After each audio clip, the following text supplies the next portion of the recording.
This podcast is part of the Game and Entertainment Network. Visit tgenetwork.net to find the latest episodes from all our shows.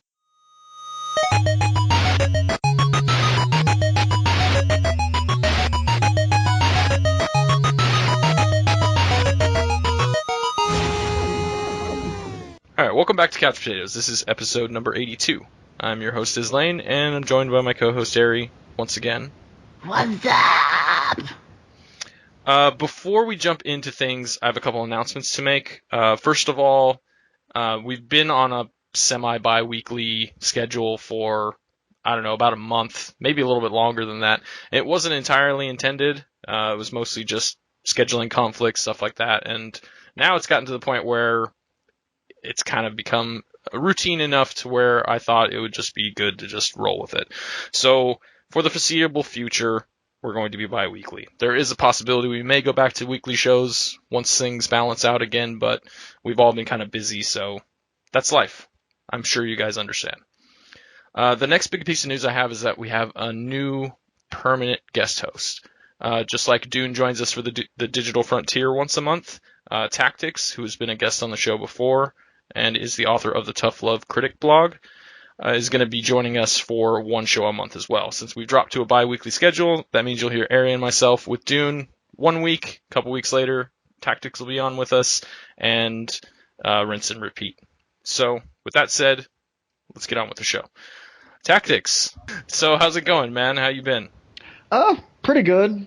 Life keeps me busy, but somehow I still have time to be at home and play games, so that's always a positive. Yeah, I seem to be having trouble with that lately. Seems like I do more of the real life stuff than anything else. So have you been... Adulting is hard. Yeah. So, have you played anything besides Black Desert Online? Because I already know that that's what you're probably going to spend most of your time talking about. Quite honestly, in the last 3 weeks, no. I've randomly touched on like the occasional game of League, or I think played one game of StarCraft 2 Arcade. That's about it. I've not been playing anything else. Okay, so apparently it's good, at least by your standards. Well, suffice to say, it's a weird measure. This is the most addicted to a video game I've been since Guild Wars 1 around 2006 to 2008. That's impressive. Yeah, that's saying a lot for me because I've been pretty flighty. I can't remember the last time I played an MMO this much as well. Well, for you, it's not saying as much because you've grinded through, like, crappy MMOs and then said they were crappy and stopped playing them. Well, you've got to, like, actually play them through. Like, I hate that kind of person who plays, like, 10 levels of MMO goes, oh, this is shit. Like, that's me. You've just basically done the introductory experience. That's the tutorial you finished. Yeah. So the tutorial is shit. If the tutorial is shit, usually that's a good indicator the game is. Most game makers suck at tutorials anyway. True. Like, True. I said, the only people good at it is Valve. Like, I just wish there was like, do you want to quit, like, the tutorial, and then you come out and you're level 20. Awesome, done, thank you. I know how MMOs work. True. Yeah. Fun thing about Black Desert, you can get to level 20, you're supposedly done with the tutorial, you know nothing, Jon Snow, about this game. I still regularly pick up, like, the wikis, and they're so, like, lax at the moment. Like, what the fuck does coal do? I don't know, but I'm mining it at the moment. Let's not talk about the 1,500 stacks of the thing I have sitting in my warehouse. I don't even know what to do with it. It's about 1,000 now. I just, like, when I started, someone was like, what? I need coal, but I can't find any coal. So I was like, I might mine some coal. And he's been doing that the entire time. And I still don't know what to do with it. But there's so many things like that, and you just have no idea what to do. And nobody does? Like, there's that much stuff in the game that has no explanation? It's not that nobody does. As well, but even Korea, like, a lot of the guides haven't been ported over yet, and not ported over very well. Because the translation has been weird in parts too, so a lot of the English resources are still very minimal. Which is kind of good, because, you know, you're kind of figuring all this stuff out as you go. Yeah, instead of just having answers at the touch of a button. Kind of makes the community talk about stuff, too. I think that's part of something that's been missing from MMOs in general for a long time, is that we don't have to try and figure anything out. Yeah. It's like, oh, yeah, I made it to cap. Oh, yeah, I did a raid. Yeah, nobody's, like, in chat like, what the fuck do I use coal for? You know, like, because usually you're just like, look at the wiki, you fucking noob. Say like 1 out of 10 questions on the chat are like, what the fuck is this? That's it. Everything, all the time. So, Tactics, how far have you gotten along in the game? When it comes, like, the thing that caught my interest was just the ability to. The combat system is extremely good. So, what is my highest level character? 51 and some change. When it's a game with no levels, but there's a soft cap at level 50, so some people consider it the max. I hit that ages ago, and then I grinded straight through to 51, even though I haven't taken any time off of work or anything like that. So being part of the way to 52 is saying a lot in a scary way. It really other parts is. of the game, my crafting is bad. Like, I've only put together the resources just to enhance my weapon to be the best it can at the moment, and that's it. And I seem like I'm playing constant catch-up on the economic side of things. Sure, combat's fun, but there's so many other things to do that I just haven't done.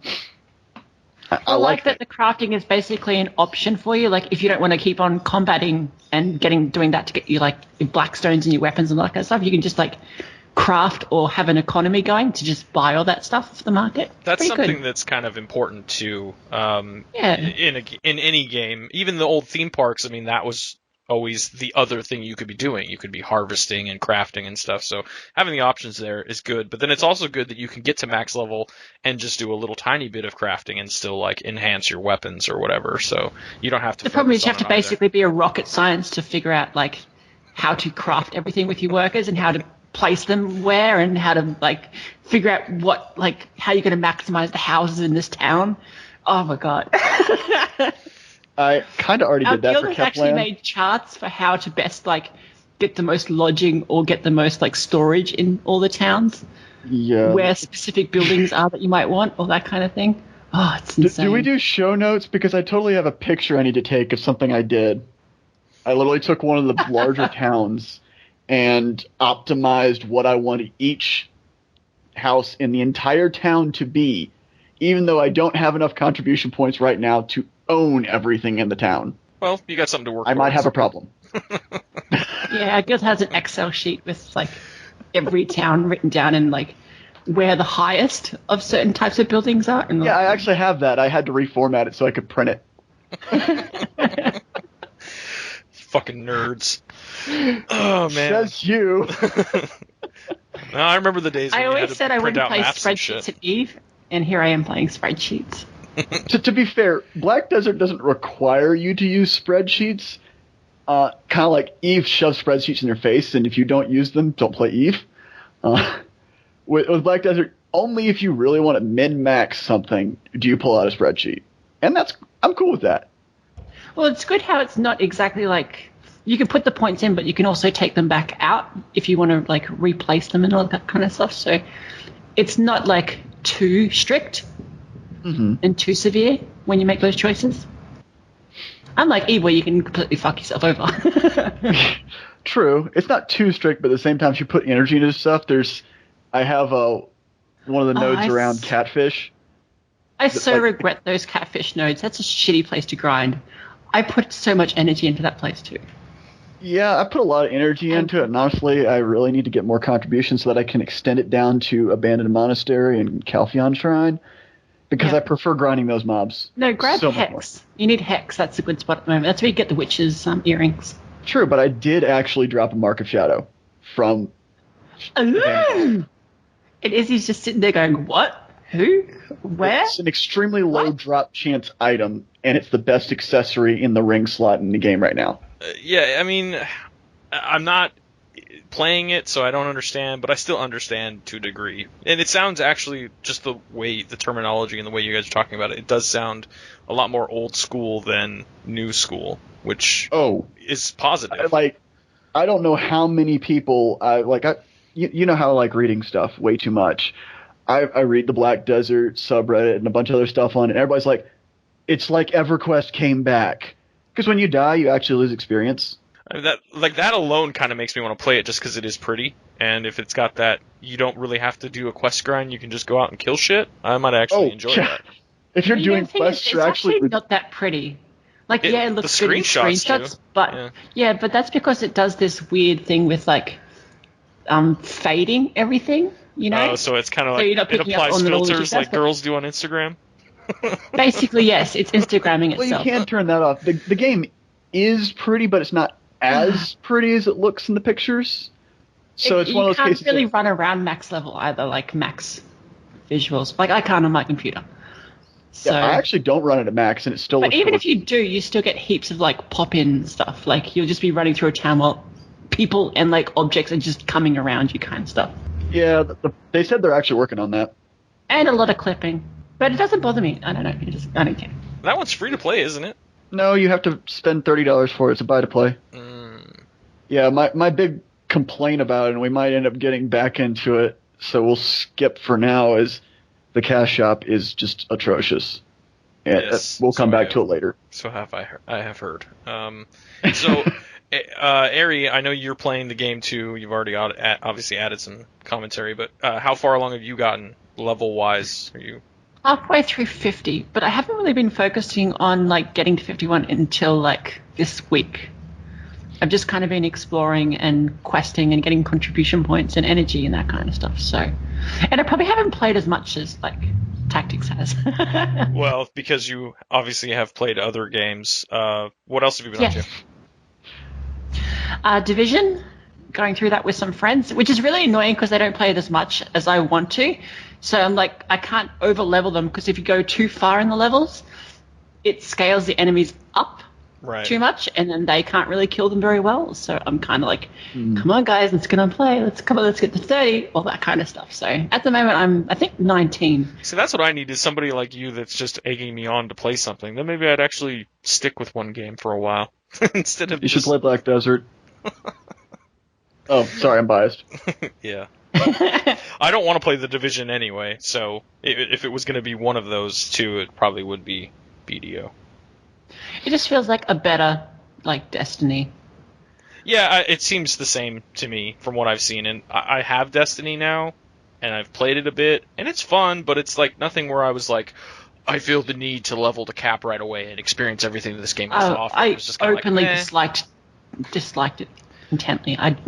The combat and the actual questing and looting whoring didn't feel right. It wasn't. I don't know. They just didn't get it right, the balance. But Division, like the combat, I really enjoy it. The tactical style of, jumping in and out of cover, that kind of stuff. Sometimes it's a bit sticky, like your Superman sticking to walls, but Spider-Man sticking to walls. But mostly it's pretty fun. I like it. It reminds me more of like Uncharted, combat-wise. Although I think I like Uncharted a little bit better. Yeah. I feel like they haven't got enough diversity in the enemies, and that's what's really pulling it down. Like, they just kind of scale up damage and health. The number slider game. Yeah, like they should be throwing out new mechanics at you and all that kind of stuff. But even like the bosses of the instances, they're just the same that you've kind of fought. Kind of what the negative criticism I've seen of The Division has been mainly centered around the fact that they chose to go with a realistic setting. I like the realistic setting, but there's so much more you can do with it. Like have, some of those bosses that have drones that are flying around trying to get you, or like this healing station you have to take out first. Like actually try and go, what do the problem mechanically there, though, is can we do different? That's kind of going the way of like sci-fi, and that's like why Destiny but you've already got that kind of piss stuff. people off. You've already got a lot of those healing stations and like a little gun setup stuff. Like it wouldn't be that much of an effort to go that far because it's kind of like a little futuristic than our own time. It's kind of military, if that makes sense. Yeah, I mean, if they just go like 20 years ahead, okay, that I guess would be I'd say semi-believable. like 5-10 years ahead. It just seems like post-apocalyptic. You shouldn't have sort of like technology, really, too much of it. Like it's not really post-apocalyptic. It's just this one area that's apocalypsed, if that makes sense. Yeah, I guess. The world is still fine. It's just that one area. Well, either way, it sounds like you're enjoying it. But no, I like getting high numbers, so that's probably just me. Loot horror. And I've been playing a side-scrolling thing called Slain that's trying to be Dark Souls, but all that's really Dark Souls is about it is being a terrible, terrible port. At least playing like a terrible port. Even though it's only on PC, which doesn't make sense. So, yeah. Yeah, I saw that one somewhere, and then I was looking at it on Steam. It looks kind of interesting, but then it's like, well, you see a lot of all the like reviews are bad. GIFs on Twitter and pictures and all that kind of stuff, and Yeah. like it looks cool in those. Like, oh yeah, that's good bosses, huge bosses, you know, like metal kind of look to it. But when you're actually getting into the visuals, are completely washed out and awful. The mechanics are unpolished turds that are really unresponsive and really quite minimal. The animations are very, very one-dimensional, and the combat itself is like just abysmally bad. Yeah, that was kind of what I was seeing in Everything the about reviews. this game is terrible. Okay, good. Like, I'm not going to waste my it's money like then. a 0 on my scale. Like, I've played browser games better than it. Which Nice. game is this again? Slain. Oh, okay. It I sound just disappointed now. released like a couple weeks or a couple days ago. I mean, I am getting a refund on that game, and I don't say that very often. I've never done that yet. Ouch. But yeah, Yep. that must be I've bad. done it, I think, once before. But yeah, it's just don't go there.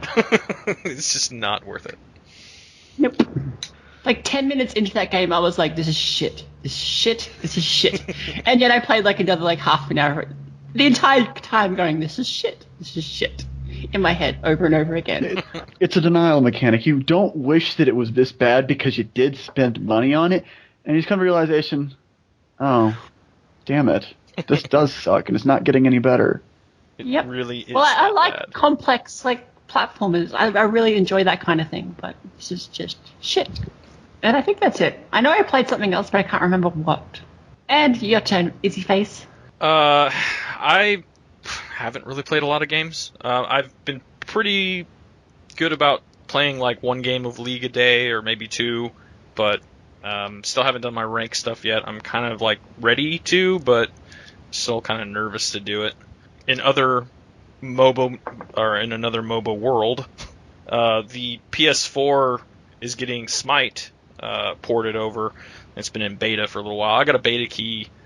I think it was from like PC Gamer or something, and just decided to give it a whirl. And for some reason, it just clicked with me on the console. I've played it a couple times in the past on PC and just never really could get into it. I don't know what it was. I just didn't like it. And having played it on the console now with a controller, it just feels right. Right enough to where I've played quite a bit of it. I've mostly just been playing against bots to kind of get a feel for the game and the different characters and the way things are built, because it has items and all that good stuff. But yeah, it's been pretty good. And yesterday, I think it was, I saw that they had a sale on the God Pack that like unlocks all of the characters, and then you also unlock any future characters they add to the game. It was on sale for half off, so it was only $15. I said, screw it. I got it. So I've enjoyed it enough so far. I have my old roommate I used to play Awesome Knots with. He's never been somebody that has a computer that can, I mean, even though you don't need a super badass computer to play League, he still doesn't even have a computer that can play that, because his laptop was ancient.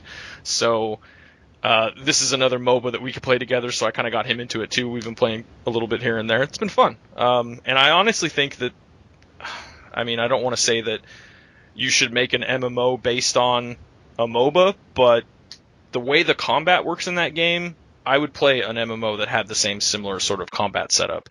It's very well done, very responsive.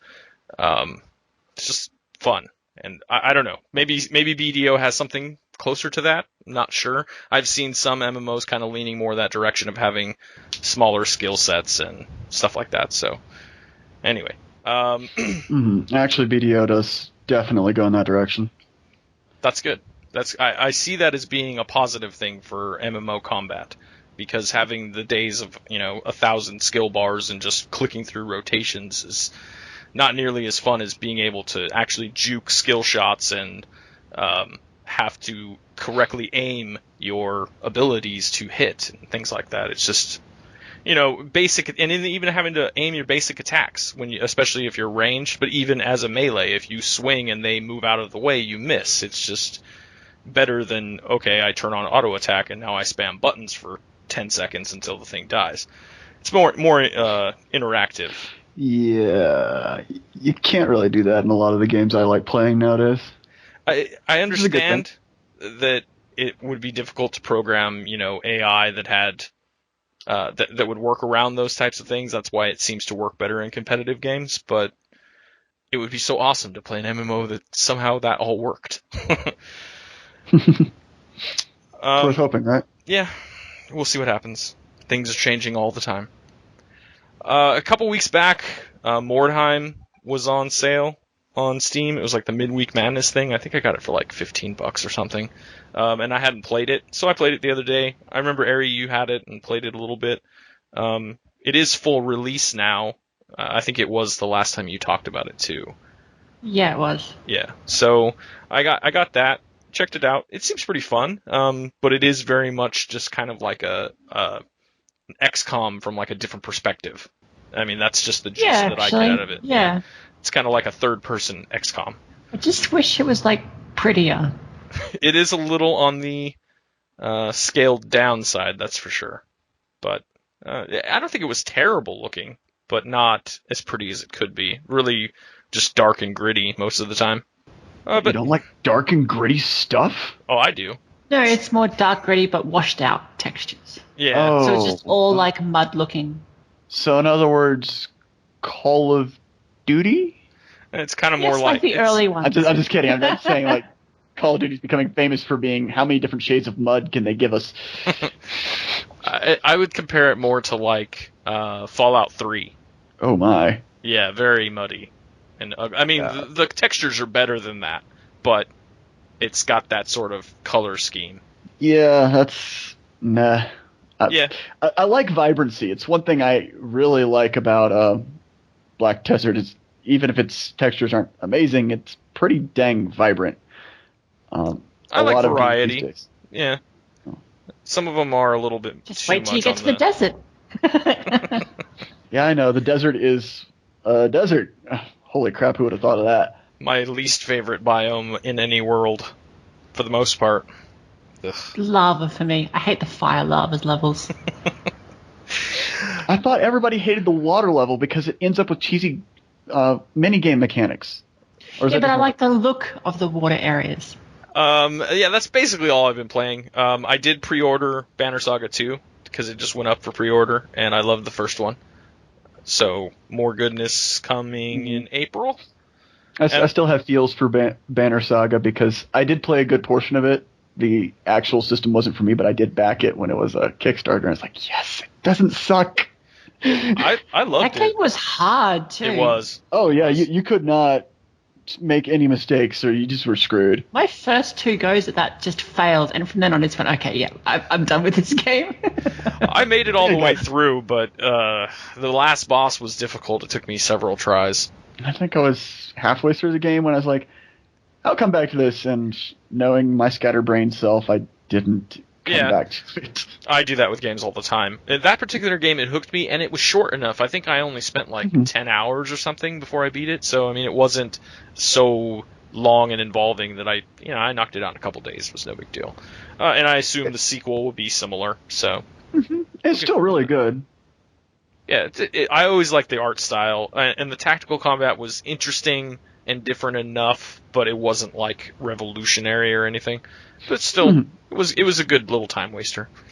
I also picked up Eon Altar, which was made by our buddy Talarian, because I switched phones a couple months back and got an Android again, and so I actually already have download the app onto the phone. I haven't tested it out yet, but I look forward to trying it soonish.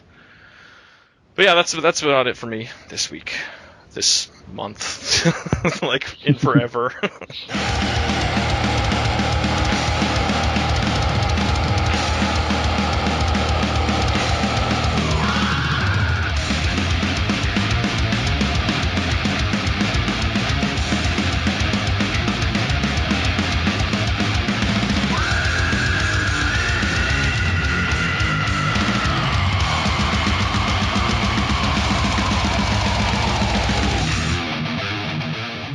So today's discussion is more or less going to be twofold. On the one hand is the seeming death or decline of the AAA MMO. Good example of what a AAA MMO is of course World of Warcraft. On the other side, it seems like a lot of MMOs on the horizon are being done by small to medium studios, getting crowdfunded or otherwise, and are appealing to a very narrow niche as opposed to the everything that MMOs have gotten to be known for. On the first half of this, now why am I saying it's in decline? Why is there a death, so to speak? Well, the most obvious recent one is EverQuest Next was just outright canned. Yes, it was sitting in limbo for years. People figured it'd be canceled, but they out and said it. Those of us that are EverQuest faithfuls have been hoping against hope that there was still something happening. And it's a fair hope because a lot of the stuff that was pitched into the game's like, whoa, that'd be a cool way to take PvE. That'd be a different way to do an MMO. Exactly. So now that that's canned, there's no AAA MMO on the horizon. Like, even if you wanted to be somewhat positive, okay, the existing ones are going places.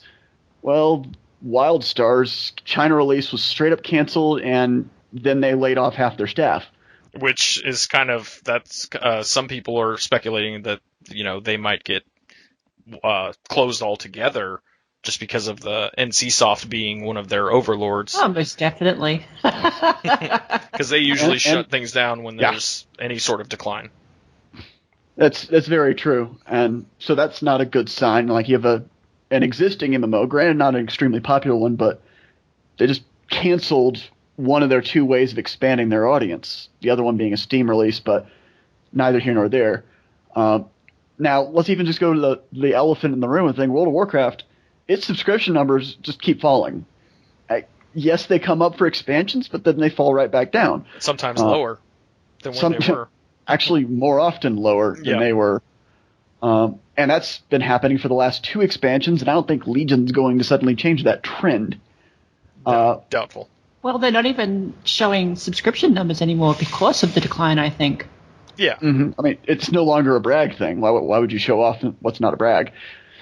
And just switching over to monetization and business models, only World of Warcraft and Final Fantasy XIV hold a subscription. Yes, you can have signature or premium or bonus plans and a lot of your free-to-play or buy-to-play ones, but you can get the original game without them, and you can play the original game without them. Only those two games still hold a legit subscription.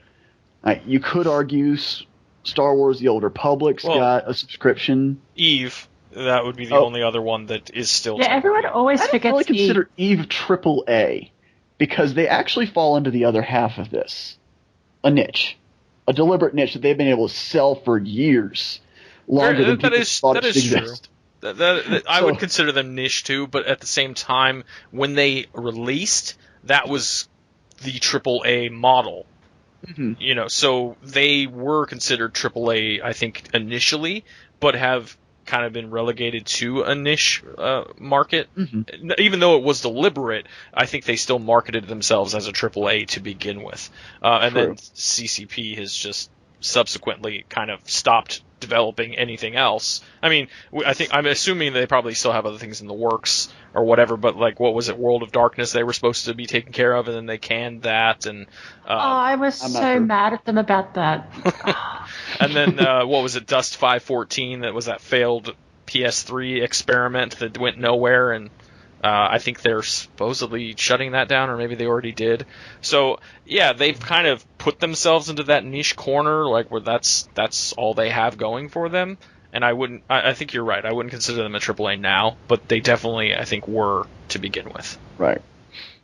And then just switching from just how few subscriptions there are in an industry that used to be defined by their subscription model. Like MMOs, if it had a subscription, it was an MMO. If it didn't, well, it was likely a game you bought once and played however long. Buy-to-play and the free-to-play... subscriptions is kind of why I would call EVE a AAA, because it does have several, like, hundreds of thousands of subscribers still. Buy-to-play, free-to-play, they're not doing great. Like, you have MMOs that come to a new area, say Blade and Soul or Black Desert Online, or even homegrown stuff, so to speak, of Guild Wars 2. They're going buy-to-play, free-to-play, out the gate, or having to be converted into them after their subscription fails. Elder Scrolls Online, some aspects of the Old Republic. Like, they're not doing great. Like, their numbers are almost across the board meh at best. And even then they're having issues. like, let's be honest here. The root cause of this all is everybody wanted to be WoW, and has for how many years now? 12. Yeah, quite a while. Quite a while since WoW pretty much made games a household name in a way that no other game had managed to pull off up to that point. And what's the core of the WoW formula? It's a theme park. You go do thingies with people, maybe, and everybody wants to be WoW. So everybody's convinced that they can just beat WoW if they do WoW better. Obviously, that hasn't worked for the last 12 years. But if anything's defining the AAA industry right now, as best I can tell, is there's take no risks. And an MMO is a large risk, even if it's a sure shot, because that is several $100 million being invested to build the thing in the first place, never mind maintenance. There's a really bad excuse that Islam, suppose you put this one on here? Which? What does fun mean? That was me. Okay. Yeah, Ari, excuse me. There's a common excuse that is now being used. You're canceling it. It's like, oh, well, the game just wasn't fun. I was like, well, duh, it's not fun. You made the exact same thing. WoW was already beaten into the ground and didn't do anything different. You just put a new coat of paint on it. Of course it's not fun. You've been doing this for a decade and change. Yeah, once you've played one theme park, you've essentially played them all. I mean, they would find little ways to iterate, but it was never anything different to change up the formula. Well, they haven't thought of broadening the term fun either. They still think, okay, what do we give this ride out of 10? They keep thinking of these things as rides when that's not what it is, Mm-hmm. Like, you don't put a grade on Lego for fun, Well, you do, but that makes Lego's what you get out of it. The thing is, if AAA is already risk averse and they don't want to try anything new, but the number one thing MMOs need right now to even be relevant is something new. Well, there are, I would argue, two companies that have taken a risk recently to try and be a pseudo MMO, maybe not having all of the theme park bells and whistles, but still trying to capture some of what a theme park is, I guess, so something of what an MMO is, but only being buy to play, not requiring subscriptions, and that's games like Destiny or The Division. Obviously not quite as big of a world, not as much lore going into it and things like that, but still having some of those core elements of being able to group with people, destroy creatures or complete missions or whatever the case may be, get loot, upgrade their characters, having that progression, having a level cap, having an end game of sorts, whatever the case may be. So in that case, I want to say that they probably still spent quite a bit of money making Destiny in The Division, but likely not as much money as it would cost to make a normal-sized MMO. Mm-hmm. Especially because a lot of people equate persistent with MMO. If it's not persistent, it just doesn't count. Right. The Division cost them a lot of money. It did. Well, I'm sure Destiny it's a cost Tom a lot Clancy of money game, too. though. It'll do all right. Right. Well, and Destiny had the whole Bungie thing and Halo audience going for it. Oh, and yes. So I mean, they are still taking risks, but it does seem like you're right. There aren't any AAA MMOs from companies we know as MMO companies on the horizon. See, I don't think those are the risks. That's just the fad right now. The fad is those co-op, online RPGs. Mm-hmm. That's just the fad. It's not. Well, they still risked. did something new. Destiny is different enough from, like, say, Borderlands, even though it's essentially the same sort of idea. They still kind of incorporated some of the things that MMOs do that Borderlands didn't necessarily do. If anything else, if nothing else, it wasn't having specific characters. You got to create your own character and things like that. So that alone is different enough. But there's other, obviously, features that are different. But yeah, you're right. Co-op stuff has become popular, and actually, I think that might be part of the reason why AAA is pulled out of making MMOs, because it's cheaper to make smaller co-op and/or competitive games. And that seems to be more popular at the time being. Right, and this will actually flow into the second half of it. MMOs aren't doing as well as they used to, but when you try to repeat the same formula for 12 years with very little change, that doesn't work in any industry, period. So it's not any surprise that people are saying, oh, MMOs are in decline or things are doing badly or whatnot. I would argue that we're just seeing the industry in this genre move to actually change because it's the only thing that'll make money now, rather than trying to take a chunk out of WoW's ever-shrinking paycheck, because they're not able to hold on to people as much anymore.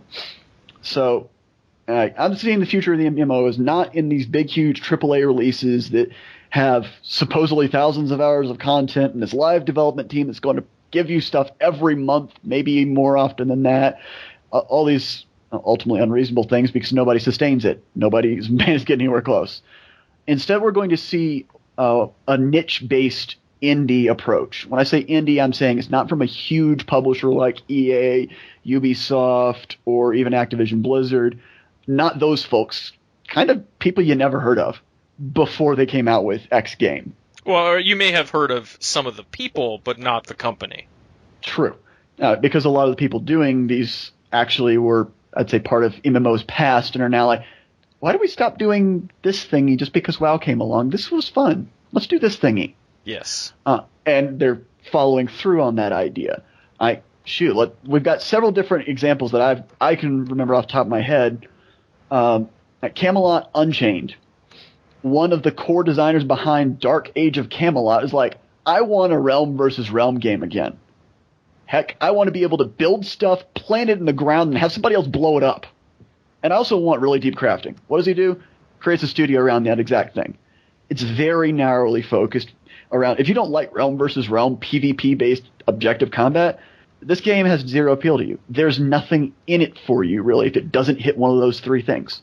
And that's what's great about these niche MMOs and indie studios that are trying to do that sort of thing, is having the ability to be that focused rather than trying to be the catch-all theme park. Right, you can be that focused, and you can just say, hey, if you don't want to play my game, that's cool, because I can make this thing profitable with a fraction of WoW at its lowest point. Exactly. And that's fine with me. Because they're smaller companies, because they don't need to make as much return due to how many people are in between the publisher and the developer getting paid or getting all the paychecks down, they don't need to make as much money. They just don't. That falls for all of these. Camelot Unchained was Kickstartered. Crowfall, another one. It's also PvP based, but it's campaigns with objectives and resource control as opposed to just realm versus realm. You try to get a trade route, just take it over and hold on to it until you can extract all it's worth. That sort of thing, which is, again, very niche. A lot of people do not like PvP-focused games. They'd prefer to work with everybody. But I do. Co-op based stuff. Star Citizen, which at this point is kind of AAA, but it wasn't started AAA. I think they've raised over $100.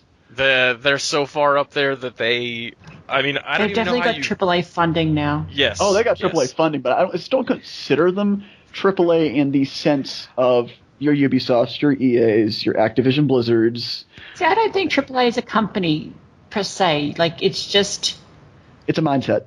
Yeah, a little bit. I think it more comes down to funding and the team itself. And, Chris Roberts, he's definitely someone who knows it. So I would consider his company a AAA company. I think that they also might end up being AAA if they provide even like a close approximation to what they originally have shown to be the scope of the game. It does come down to the product as well, yeah. Yeah, if it comes out and it's like the most amazing thing anyone has ever played, yeah, he's basically AAA at that point.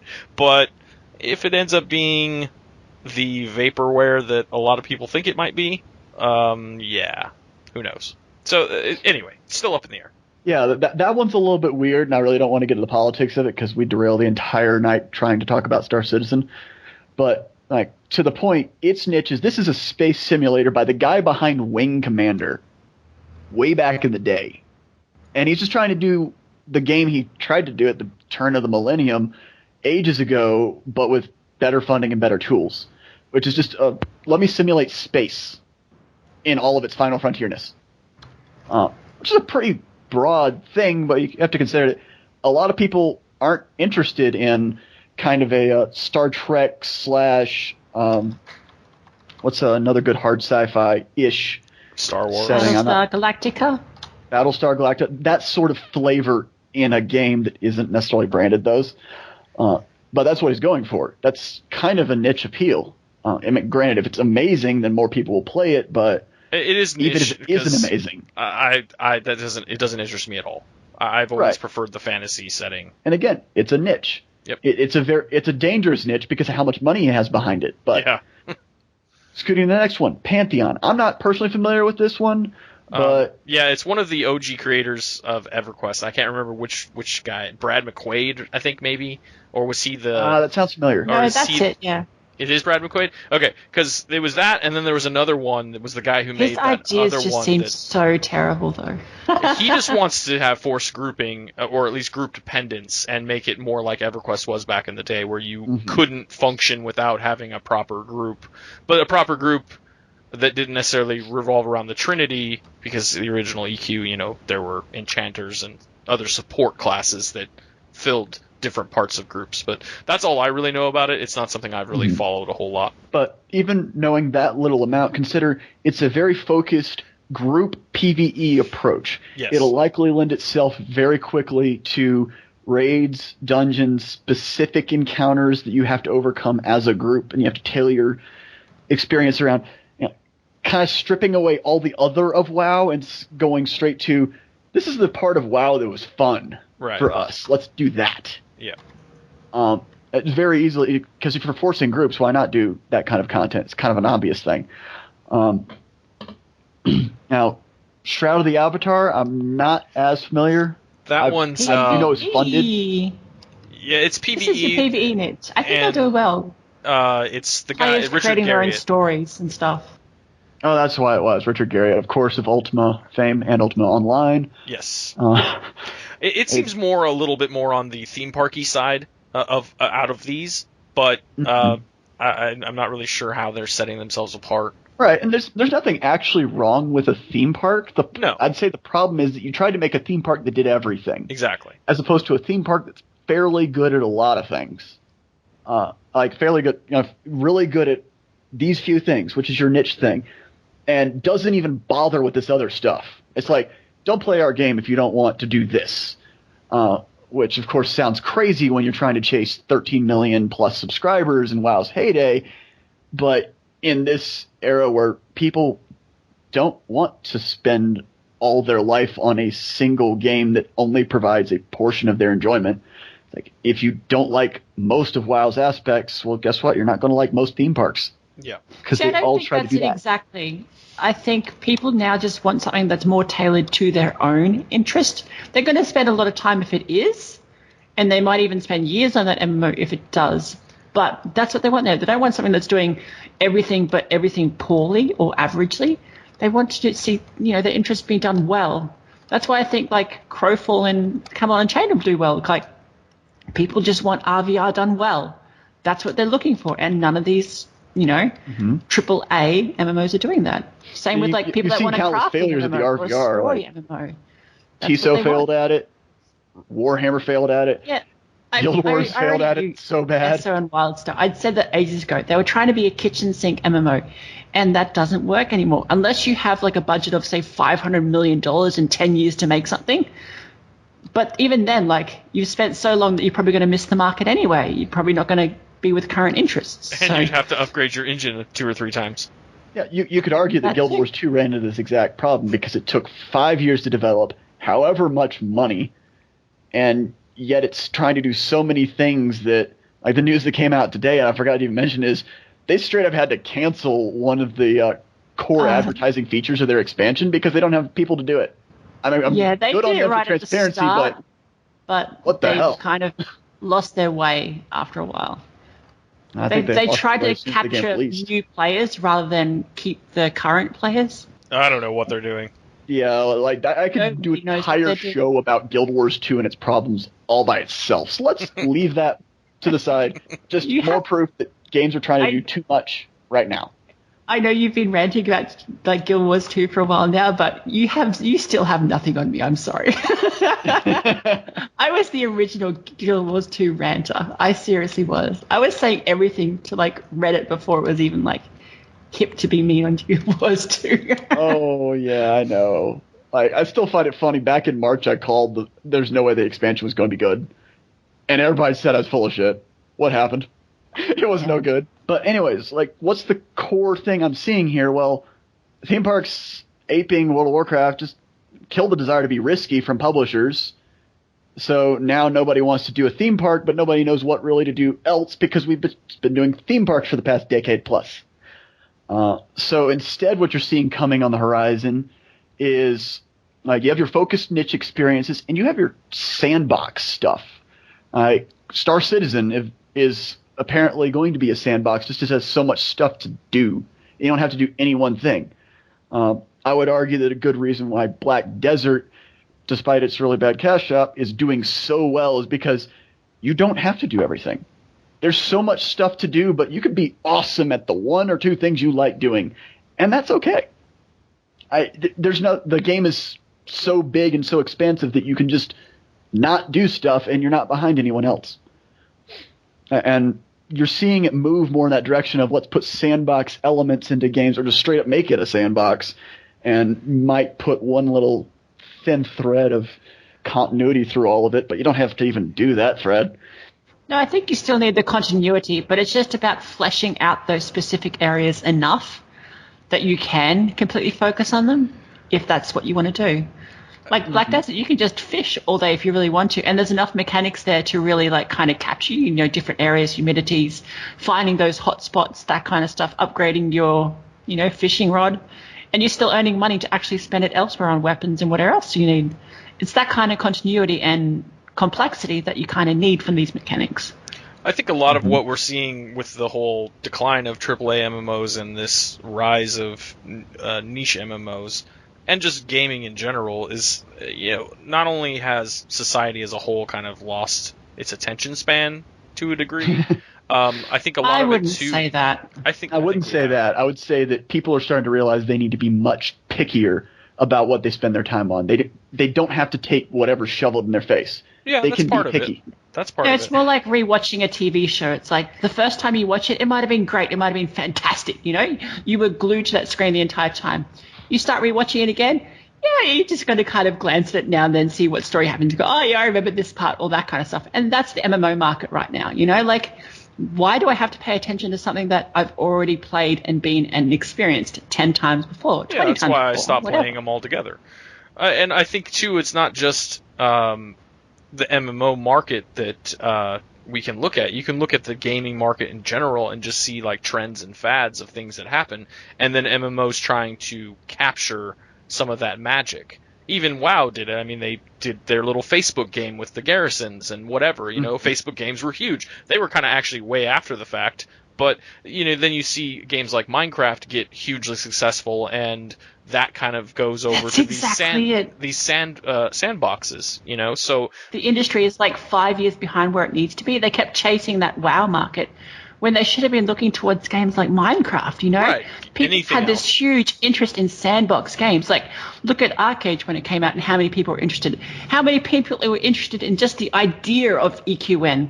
And now how many people are getting sucked into Black Desert now? It's like, this is what people have been wanting for a long time. Not like, obviously, the majority of people. Some people still want theme parks, all that kind of stuff. But I think the general MMO player base were after this, after something more like this. Yet it's weird that they never tried to chase it.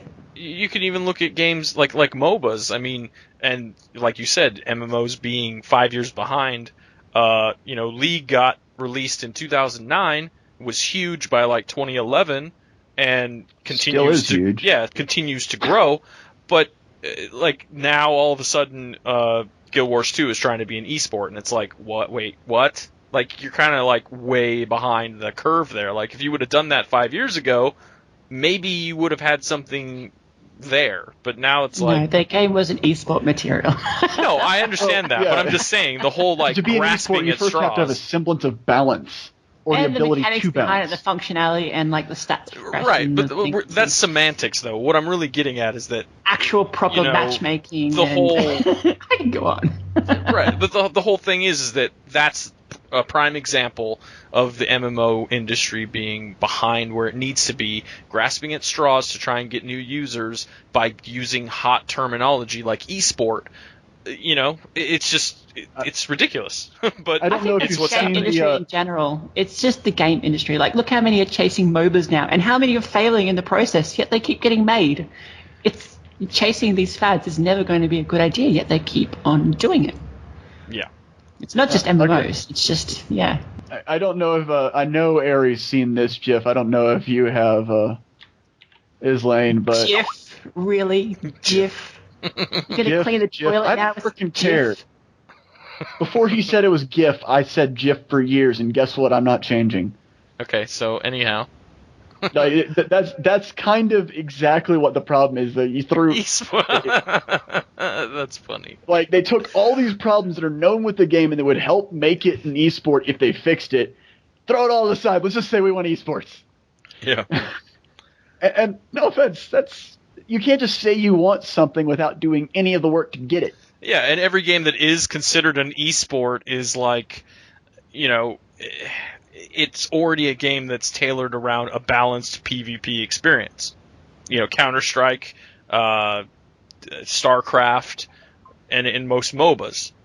The ones that we already are seeing streamed professionally or whatever. I mean, there's other games that they have pro leagues for that I wouldn't really call an esport, like Hearthstone and stuff, but you know what I'm saying. Anyway, there's just so many of them. Hearthstone is just more accessible Magic the Gathering, let's be honest. Well, it is, but it's also not balanced, I don't think, at all. It's really unbalanced because of the random nature of it, but it's still considered an esport because of having, pro streams and pro competitions and stuff. Either way, esports has been a thing for a little while now, but all those games were already kind of existing before the esport thing took off, and they were already, set up to be, it was a natural transition. Whereas taking a game like Guild Wars 2 and just slapping the word esport on it doesn't really do a whole lot. Right. And I hope that people use the fact that ANET has more or less totally failed in that regard as a reason, you can't just say something and it's true. That's called politics. Sorry.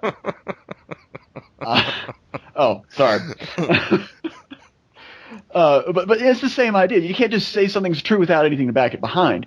And I'd say one thing that's positive about the indie side of all this niche stuff we're seeing coming down the pipe on the way is that because they're indies and most times they're asking for crowdfunding, they need kind of proof in the pudding, whether it be their development team, their design concept, all of the things they plan to do to help communicate during the creation of the game, because first you need to get funding and then you can make it. All these things require them to approach it differently than your AAA types can. You can't just say, oh yeah, this game's going to be the best thing since sliced bread. We're going to kill WoW so hard you'll forget what WoW even means. Which is kind of what devs have been saying for how many years now? You can't say that. You can't just say things. You have to show things. You have to do things. And kind of like actions speak louder than words is actually happening now. I think that's a positive development for the industry as a whole, and I hope it starts spreading because it's, transparency / honesty is never a bad thing. I really want the industry to learn, the Western MMO industry itself, to learn kind of from, the Eastern MMOs. We still see a lot of those big ones coming out now and then, and a lot of them kind of do stuff different than the Western style. And while a lot of those mechanics don't really do well over here, some of them really do, and some of them are, sought after. We should kind of be looking after each other, Yeah, the problem is that there's, regardless of design philosophies for East versus West, there's just mechanics that some people like and mechanics that other people like, and they don't necessarily like the same ones, so they try to add all the same sort of mechanics into one game, trying to please everyone, and that's where it always goes wrong.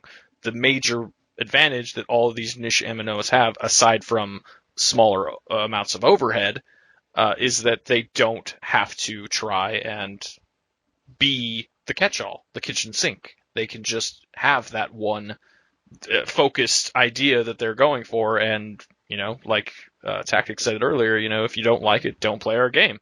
We don't care. We can subsist off of a small. I mean, if you look back at the original EverQuest in its heyday, when it was the #1 MMO in the world, it was at like 400,000 or 500,000 subscribers. I mean, it wasn't even 1 million. It was nothing.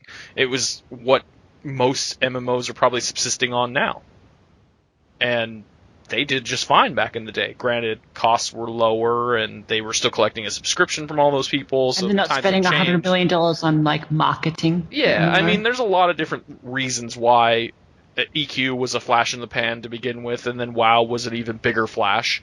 But it's still, the same things are still true. A game can subsist on a smaller amount of subscribers, or maybe not even subscribers, just people who are willing. Because, I mean, games like League of Legends are free to play. You do not have to spend $1 on that game. But I've spent hundreds of dollars on the game just buying skins and stupid shit.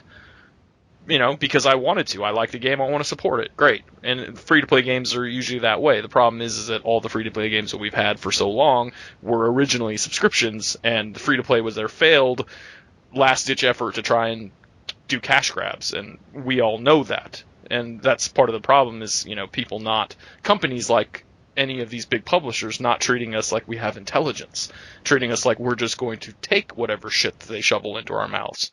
So, we could rant about that type of shit forever, I'm sure. The positive thing on this is, like, on the indie side of things. Like, yes, we have a lot of niche-based MMOs that give specific experiences and tell the player up front, not directly, because that's kind of offensive for some people, I guess, but by heavy implication, we're making this game for this type of player. If you're not this type of player, don't play our game. You're setting yourself up for failure, kind of thing. All right, well, we had a little bit of technical difficulties there right at the end. It looks like Tactics internet decided to skip out, but I think we generally made our point. What do you think, Ari? No, we didn't make a point, but I think that is the point. It's a complex thing at the moment, and it's all about player interests. You just can't judge that until, you actually play a game, feel a game, and they've made a game. Yep. And, I mean, but generally speaking, just general observations, it does seem like there has been a decline of AAA MMOs and an increase in focus on smaller niche experiences.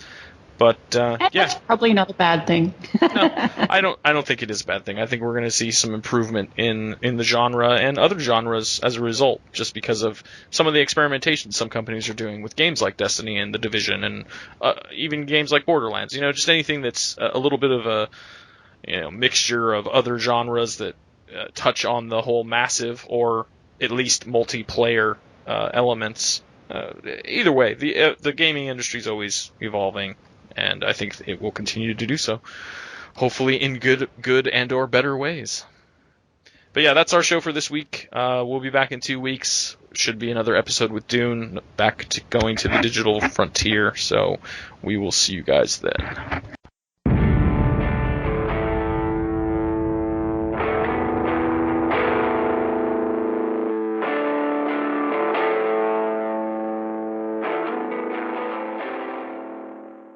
That does it for this week's edition of Couch Potatoes. We hope you enjoyed it, and we hope that you'll continue to join us. Couch Potatoes can be found on Twitter at Couch Potatoes, and on Anook at anook.com/blog/couch-potatoes. Music credits, other places you can find us, and pertinent links discussed on the show can be found in the show notes. Thanks for listening. We're going to get back to gaming now, so we'll see you next week.